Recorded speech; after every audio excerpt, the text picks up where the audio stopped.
Morning Spirit. Selamat pagi, semangat pagi. Shalom Bapak Ibu dan saudara-saudariku yang dikasih oleh Tuhan Yesus, bertemu kembali di dalam Morning Spirit. Pagi ini kita akan belajar firman Tuhan dengan tema depresi.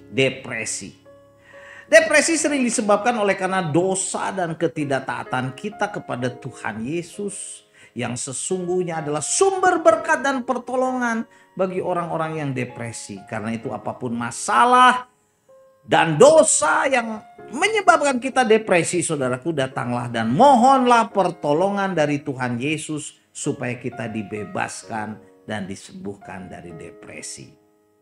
Mazmur 42 ayat 11 dan 12 berkata, "Seperti tikaman maut ke dalam tulangku, lawanku mencela aku sambil berkata kepadaku sepanjang hari, di manakah Allahmu? Mengapa engkau tertekan hai jiwaku? Dan mengapa engkau gelisah di dalam diriku? Berharaplah kepada Allah, sebab aku bersyukur lagi kepadanya."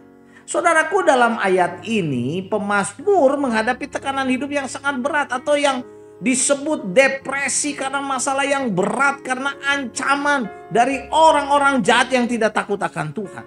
Nah, pemazmur, saudaraku, menjadi teladan bagi kita saat dia mengalami tekanan yang begitu berat, depresi yang begitu berat. Dia mengambil solusi yang benar, yaitu apa? Berharap kepada Tuhan Allah dan ia bersyukur kepada Allah. Jadi saat kita menghadapi tekanan hidup, masalah, problema, saudaraku, membuat kita depresi, pasti ada solusi dan ada penyelesaiannya, saudaraku, bila kita datang kepada Tuhan Yesus. Tuhan Yesus berkata di dalam Matius 11 ayat 28, ayat yang terkenal ini berkata, "Marilah kepadaku semua yang letih lesu dan berbeban berat." Beban berat di sini bisa depresi juga, saudaraku. Tuhan Yesus berkata, "Aku akan memberikan kelegaan kepadamu." Luar biasa. Inilah janji Tuhan Yesus, bahwa ia akan memberikan kelegaan atau penyelesaian bagi setiap masalah hidup kita, tekanan hidup kita, depresi kita, saudaraku. Jadi saat kita datang kepada Tuhan Yesus memohon pertolongannya dari setiap masalah hidup dan depresi, saudaraku, maka Tuhan Yesus akan menolong kita, memberikan kelegaan kepada kita. Nah, saudaraku, ya, dalam waktu yang singkat ini, dalam Morning Spirit ini, saya ingin membagikan 3 hal yang sering menyebabkan kita mengalami depresi, saudaraku.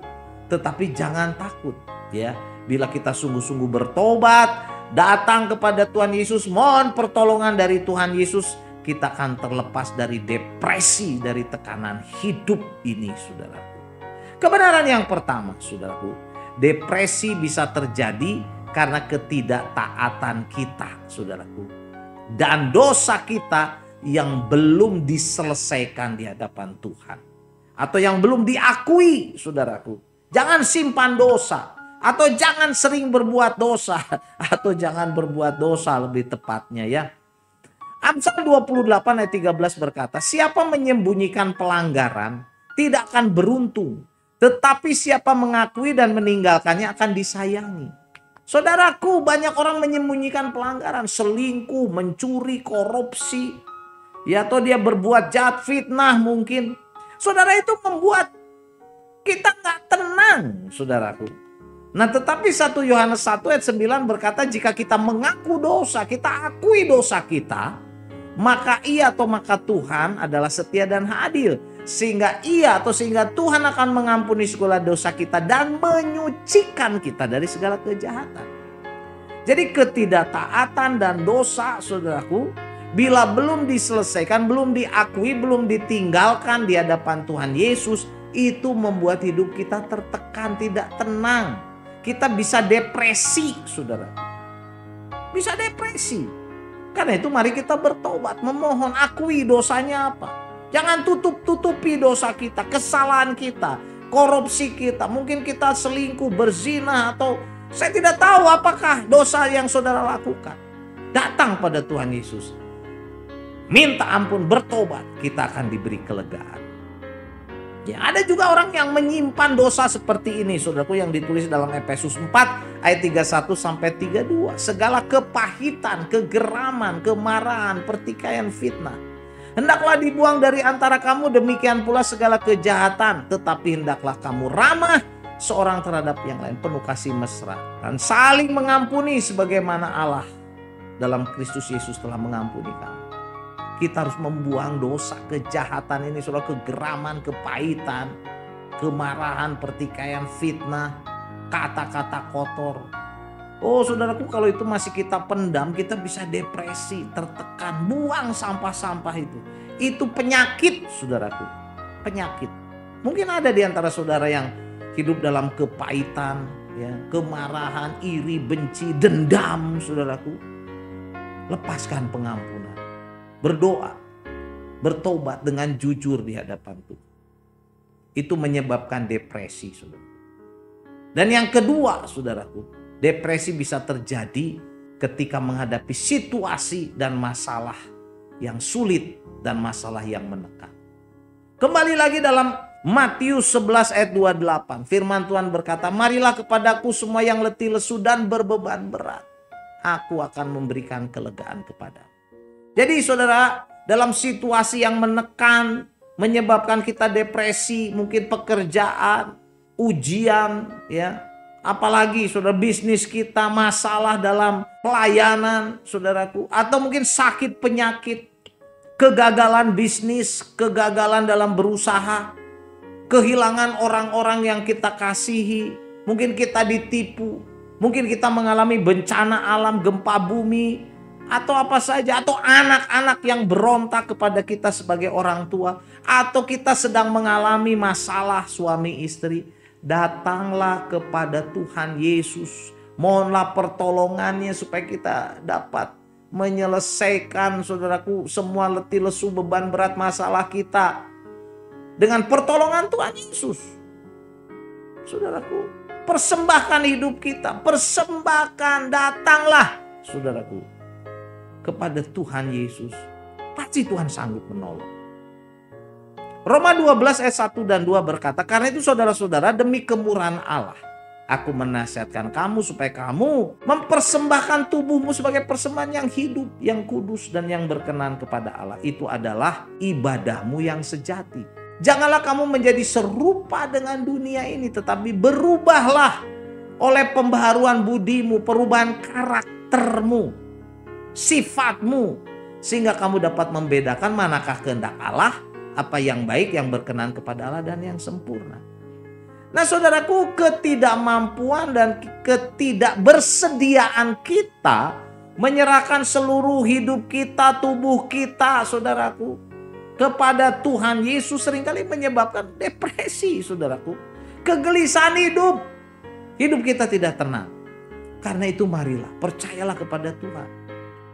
Demi kemurahan Allah, demi kasih Allah, kita mau mempersembahkan tubuh kita sebagai persembahan yang hidup, yang kudus, dan yang berkenan kepada Allah. Itu adalah ibadah kita yang sejati, dan Tuhan akan memberikan kelegaan, sukacita, damai sejahtera kepada kita. Percayalah saudaraku ya.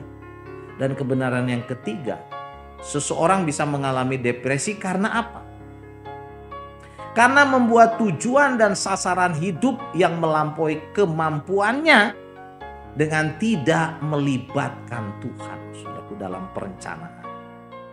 Yakobus 4 ayat 13 sampai 15 berkata, jadi sekarang kamu yang berkata, hari ini atau besok kami akan berangkat ke kota Anu dan di sana kami akan tinggal setahun dan berdagang serta mendapatkan untung. Sedangkan kamu tidak tahu apa yang akan terjadi besok. Apakah arti hidupmu? Hidupmu itu sama seperti uap yang sebentar saja kelihatan lalu lenyap. Sebenarnya kamu harus berkata, jika Tuhan menghendakinya, kami akan hidup dan berbuat ini dan itu. Berbuat ini dan berbuat itu. Nah saudaraku, saat kita mempunyai tujuan hidup, sasaran hidup, cita-cita hidup, libatkan Tuhan. Libatkan Tuhan, saudaraku, dalam perencanaan hidup kita. Kalau tidak, saudaraku, kita gagal, apalagi kita akan menghadapi tekanan, depresi, masalah, saudara. Saat kita membuat tujuan, sasaran hidup melampaui kemampuan kita, saudara, di bidang pendidikan, ekonomi, bisnis, ataupun bahkan kerohanian. Ya, target-target mengembangkan pelayanan tidak tercapai. Wah, saudaraku, kita bisa stres, bisa depresi. Karena itu, saudaraku, kita harus tahu, harus sadar, supaya hidup kita berhasil, kita harus melibatkan Tuhan, saudaraku. Keberhasilan dan kegagalan tak dapat diukur oleh ukuran manusia. Hal itu, saudara, hal itu berikut ini harus menjadi pertimbangan kita. Apakah keinginanku, keinginan kita sesuai dengan kehendak Allah dan dapat didukung oleh kebenaran firman Tuhan? Begitu saat punya perencanaan. Apakah yang aku inginkan adalah demi kemuliaan Tuhan atau untuk memuaskan angan-angan diriku sendiri atau ambisi pribadiku semata-mata? Kalau tidak, saudaraku, jangan lakukan. Kita serahkan pada Tuhan. Yang ketiga, apakah keinginan diriku dalam perencanaan ini yang mendorong aku, saudaraku, sehingga ada kesombongan rohani? Gak boleh. Seseorang bisa mengalami depresi, tekanan hidup karena membuat tujuan dan sasaran hidup perencanaannya melampaui kemampuannya atau tidak sesuai dengan kehendak Allah. Tidak melibatkan Allah, saudaraku, dalam perencanaan, sehingga orang depresi. Jadi inilah 3 kebenaran yang boleh kita pelajari pada saat ini. 3 hal yang sering menyebabkan kita mengalami depresi dan tekanan hidup yang berat yang harus kita hindari. Yang pertama, ketidaktaatan kita dan dosa kita yang belum diakui atau diselesaikan di hadapan Tuhan Yesus. Yang kedua, depresi bisa terjadi karena kita menghadapi situasi dan masalah yang menekan berat. Karena itu berserahlah kepada Tuhan. Dan yang ketiga, karena kita membuat sasaran atau rencana tujuan hidup yang melampaui kemampuan kita atau yang tidak melibatkan Tuhan, saudara. Mari libatkan Tuhan dalam seluruh hidup kita. Matius 11 ayat 28 sekali lagi saya bacakan. Marilah kepadaku semua yang letih lesu dan berbeban berat, aku akan memberikan kelegaan kepada, ya, atau pertolongan atau penyelesaian Tuhan berikan kepada kita. Amin. Mari kita berdoa. Terima kasih Tuhan untuk kebenaran firman-Mu. Kami mau sungguh-sungguh bersandar kepada Tuhan. Dalam setiap langkah hidup kami mau mengandalkan Tuhan. Supaya kami jangan hidup depresi dan tertekan. Ampuni juga dosa-dosa kami. Kami tidak mau Tuhan menyimpan dosa, menutupi dosa kelemahan kami. Kami mau mengakuinya. Kami mau bertobat di hadapan Tuhan. Supaya kami memperoleh kelegaan, sukacita, kelepasan. Dalam nama Tuhan Yesus kami berdoa. Amin. Amin. Bapak, Ibu, dan saudara-saudariku yang dikasihi oleh Tuhan Yesus. Sekali lagi, kalau kita diberkati oleh Morning Spirit ini, jangan lupa klik like, subscribe, bunyikan loncengnya supaya bisa mengikuti Morning Spirit ini terus. Dan kalau kita diberkati oleh Morning Spirit ini, bagikan kepada banyak orang. Sampai bertemu dalam Morning Spirit selanjutnya. Morning Spirit. Selamat pagi, semangat pagi.